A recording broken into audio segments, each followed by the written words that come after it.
1절에 의하면 그때에 천국은 마치 등을 들고 신랑을 맞으러 나간 열처녀와 같다 하면서 천국에 대한 이야기를 하십니다. 천국 비유는 마태복음 13장에 7개가 연속으로 나온다 그랬죠. 그래서 마태의 특성은 모아놓는 성향이 있다 그랬습니다. 싹 다 비슷한 주제끼리 모아놓는 그런 성향이 있습니다. 그래서 13장에서 천국 비유 13개 그걸 쫙 모아놨고요. 마태복음 5장부터 7장까지는 산상보훈이라 그래서 다른 복음서에 보면 여기도 있고 저기도 있고 이렇게 따로따로 있는 거를 싹 모아가지고 한 군데다 모아놓으면서 정리를 하죠. 그래서 5장 6장에 특별히 너희 의가 서기관과 바리새인보다 낫지 않으면 너희가 결단코 천국에 들어가지 못한다. 그러면서 너희 의, 서기관의 의, 바리새인의 의. 그래서 서기관의 의를 5장에 모아놨고 바리새인의 의를 5장에 모아놓으면서 예수님이 말씀하시는 예수님의 의, 곧 우리의 의가 그것들과 어떻게 다른지를 비교 설명하면서 그렇게 싹 다 모아놓는 그런 모습을 보입니다. 그래서 마태는 주로 중요한 것들, 자기가 생각하기에 이거는 비슷하다 하는 것들을 모아놓는 특성이 있습니다. 그런데 오늘 25장에 13장에 있어야 되는 천국 비유 7가지, 거기에 덧붙이면 좋을 것 같은 천국 비유가 또 들어있단 말이죠. 그래서 마태복음에는 천국 비유가 한 10개 혹은 11개가 나오는데 그 중에 7개, 13장에 나오는 7개 외에 들어있는 천국 비유 중에 하나를 오늘 말씀하십니다. 그럼 이 천국 비유는 왜 13장에 들어가지 않고 25장에 따로 나와 있는가? 이 천국 비유는 무슨 의미가 있는가? 그거는 조금 이따 설명하기로 하고요. 이유가 있으니까 따로 설명을 했을 것 같지 않습니까? 마태는 모아놓는 습성이 있는데, 그런데 오늘은 이 천국 비유를 따로 이야기하십니다. 왜 그럴까요? 1절을 먼저 보시면 이렇게 말합니다. 우리가 잘 아는 열처녀 비유 이야기가 나옵니다. 그때의 천국은 마치 등을 들고 신랑을 맞으러 나간 열처녀와 같다 하리니 그랬습니다. 10명의 처녀가 있는데 그 처녀 중에 2절, 그 중에 5은 미련하고 5은 슬기로운 자라. 그래서 10명의 처녀 중에 5 미련한 처녀와 5 슬기로운 처녀를 구분해 줍니다. 그러면 그 구분점이 뭐냐? 뭐가 미련하고 뭐 때문에 슬기로우냐? 구분점이 있지 않겠어요? 아무렇게나 너는 왜 이렇게 미련해? 뭐가요?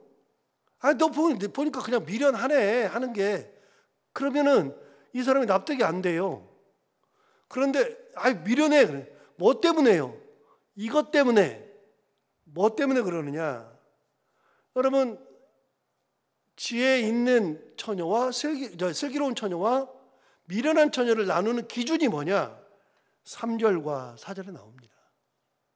그 기준이 뭐냐면 3절에 의하면 미련한 자들은 등을 가지되 기름을 가지지 아니하고, 4절 슬기 있는 자들은 그릇에 기름을 담아 등과 함께 가져갔다 그랬습니다. 그러니까 슬기로운 처녀와 미련한 처녀를 구분하는 구분점이 뭐냐면 기름을 준비하느냐 그렇지 않느냐. 등은 다 가지고 있어요. 등은 다 가지고 있고, 그러는데 기름을 준비하지 않았단 말이죠.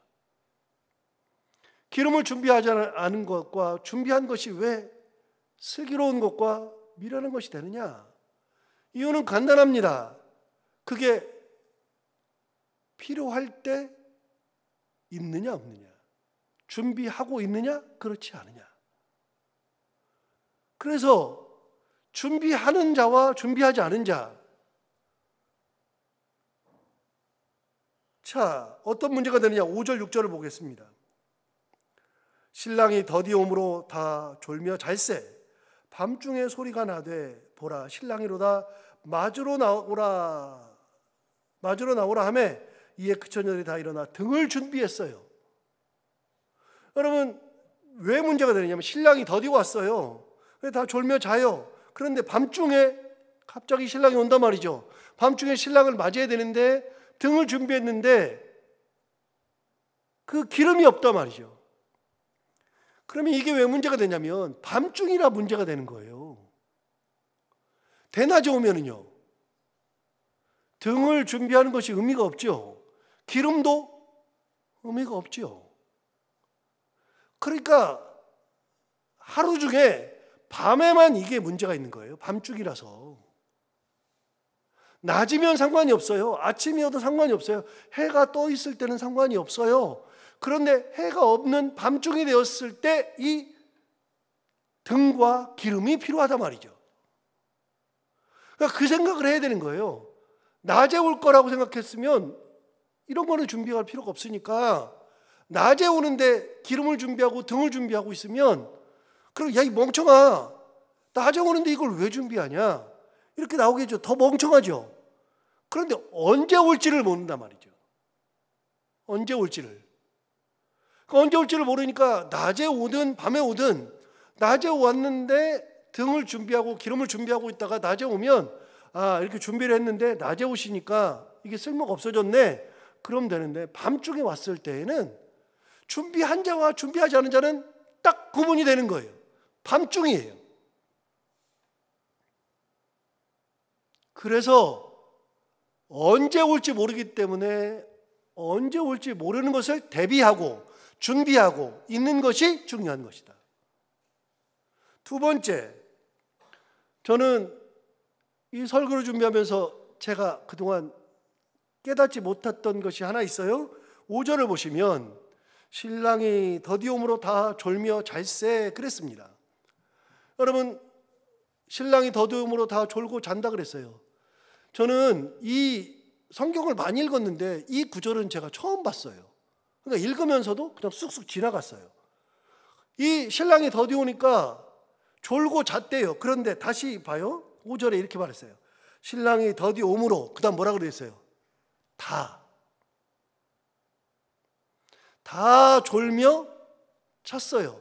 우리는 신랑을 맞이하니까 안 졸고 눈을 뜨고 있는 게 슬기로운 거라고 생각하잖아요. 저도 그렇게 한 거라고 생각했어요.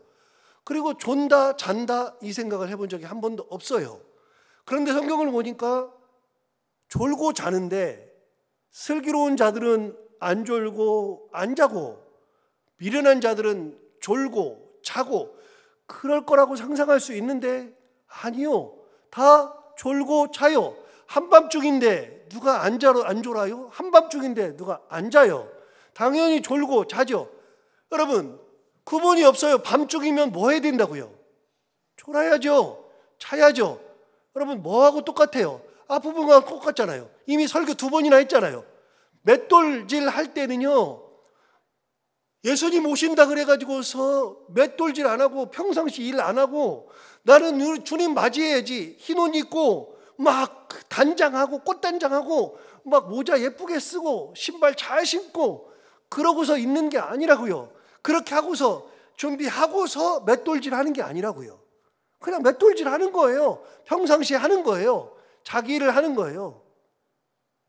밭을 가는 것도 똑같아요. 밭 가는 것도 주님 오시니까 준비하고 밭 가는 게 아니라 그저 평상시에 삶에서 똑같이 하는 거예요. 다만 뭐가 다르다고요?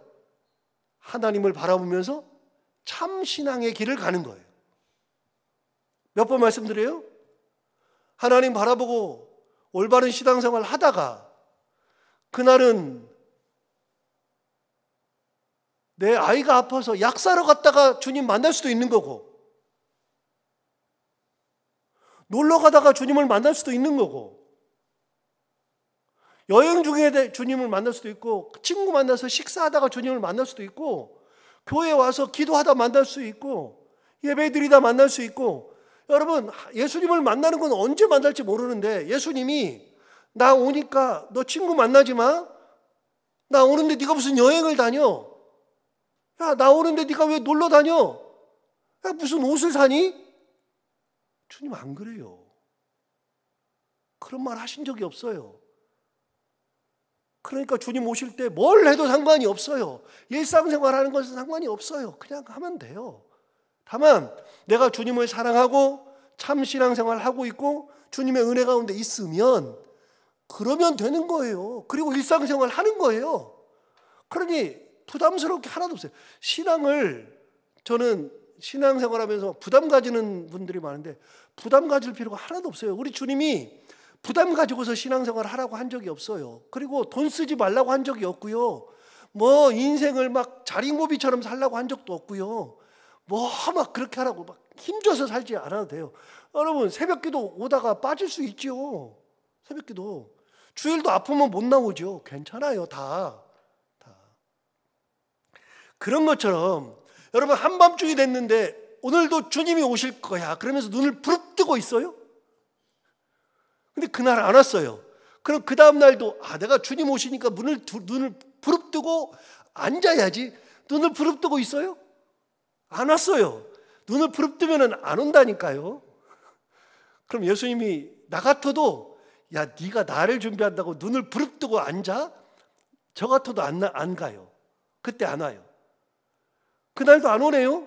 3일째 됐어요. 눈을 부릅뜨고 있어요. 3일째 밤을 꼬박 샜어요. 4일째 됐는데 예수님이 낮에 오셔요. 낮에 자다가 오실 줄 몰라요. 아니요. 안 그러더라고요. 여기 있는 슬기롭다, 미련하다는 잠을 자느냐, 잠을 자지 않느냐, 조느냐, 졸지 않느냐가 기준이 아니에요. 그건 기준이 안 돼요. 그건 뭐예요? 일상생활이에요. 일상생활은 기준이 안 돼요. 그냥 일상생활 해야 돼요. 일상생활 안 하면 오히려 더 혼나요. 야, 너 뭐라고 잠을 안 자냐? 저 같아도 얘기할 것 같아요. 너 뭔데 잠을 안 자? 야, 너 뭔데 소복을 입고 있냐? 야, 너 뭔데 재산을 정리해가지고 갖다 다 바쳤냐? 야, 너 뭔데 아무것도 안 하고서 그러고 있냐? 주님 그러실 거라니까요. 아니요. 다 졸며 잘새. 그런데 밤중에 졸고 있었어요. 이 신랑이 올 때 눈을 부릅뜨고서 있을 때 신랑이 온 게 아니에요. 다시 읽어볼까요? 5절부터 읽어볼까요? 자 보세요. 5절부터 신랑이 더디움으로 다 졸며 잘새. 자 졸고 자고 있어요. 그런데 6절 밤중에 소리가 나서 보라 신랑이로다 맞으러 나오라. 누군가가 얘기해 준 거예요. 누군가가. 그러니까 이 사람들이 신랑이 온 것을 아는 게 아니라 누군가가 얘기해 준 거예요. 보라 신랑이로다 맞으러 나오라. 그래서 자다가 나가는 거예요. 그래서 7절에 이에 그 처녀들이 일어나 등을 준비할세. 처녀들이 등을 준비해요. 등을 준비하고서 보니까 불을 켜려고 그러는데 기름이 있어야지 켜죠. 등만 있으면 뭐예요? 그래서 8절 말합니다.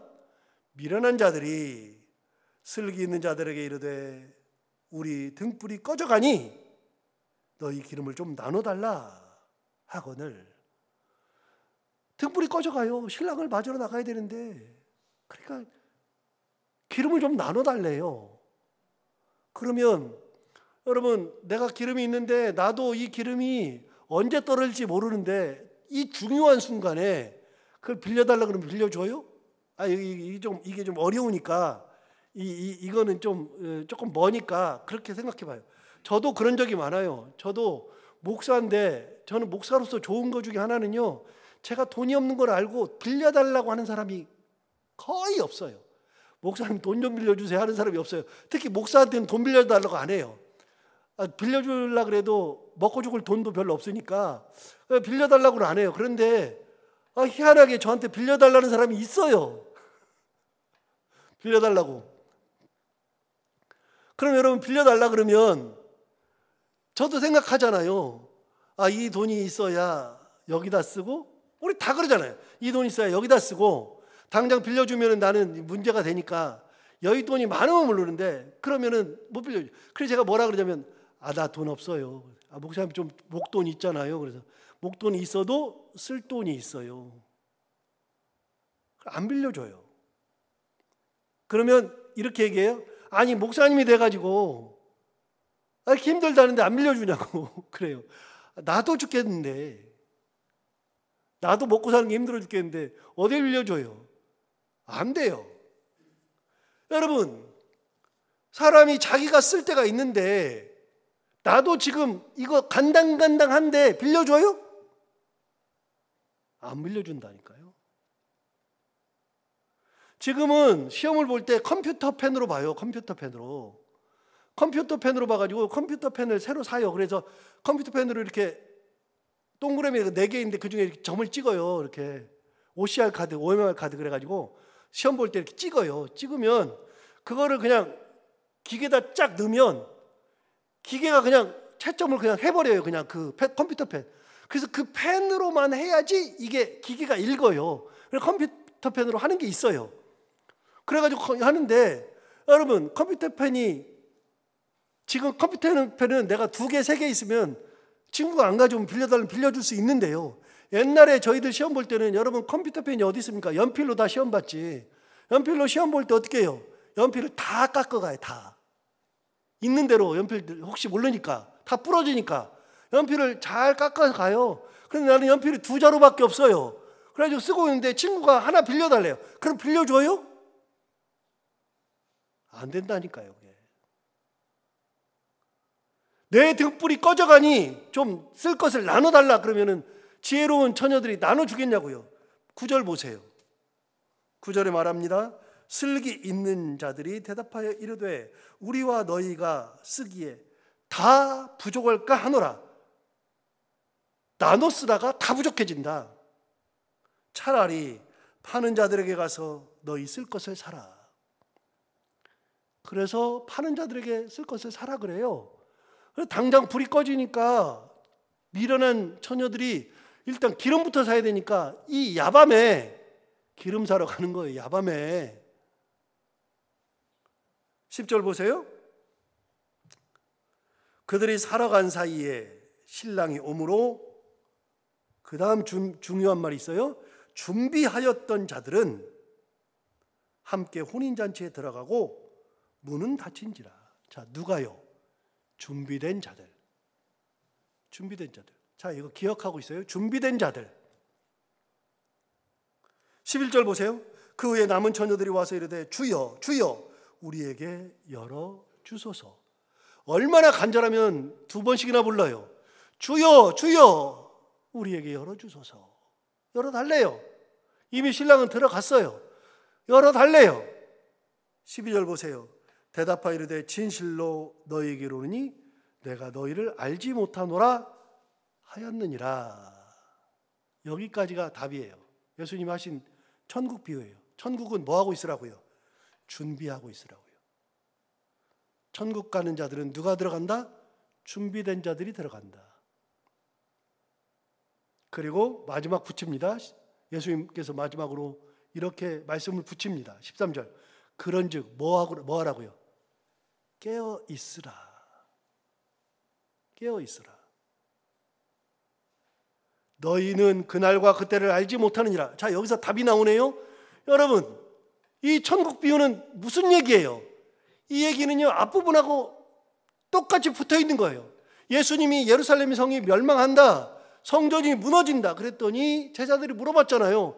아, 그래요? 아, 여기 제대로 있는데. 그러면서 묻는 게 뭐예요? 2가지 물었다 그러잖아요. 어느 때요? 2번째는 무슨 징조가 나타납니까? 이 2가지를 물었죠. 그래가지고 그 얘기를 계속 반복하는 거예요. 어제도 말씀드렸죠. 예수님은요, 끊임없이 반복하세요. 끊임없이. 저희 애도 2번만 얘기하면 벌써 듣기 싫다 그러는데 예수님은요, 정말 끊임없이 반복하세요. 이 천국 비유를 왜 13장에다 놓지 않고 여기 뒤에다 놨느냐? 이 얘기의 연속선상이에요. 여러분 보세요. 이미 36절, 24장 36절 보세요. 26장 36절.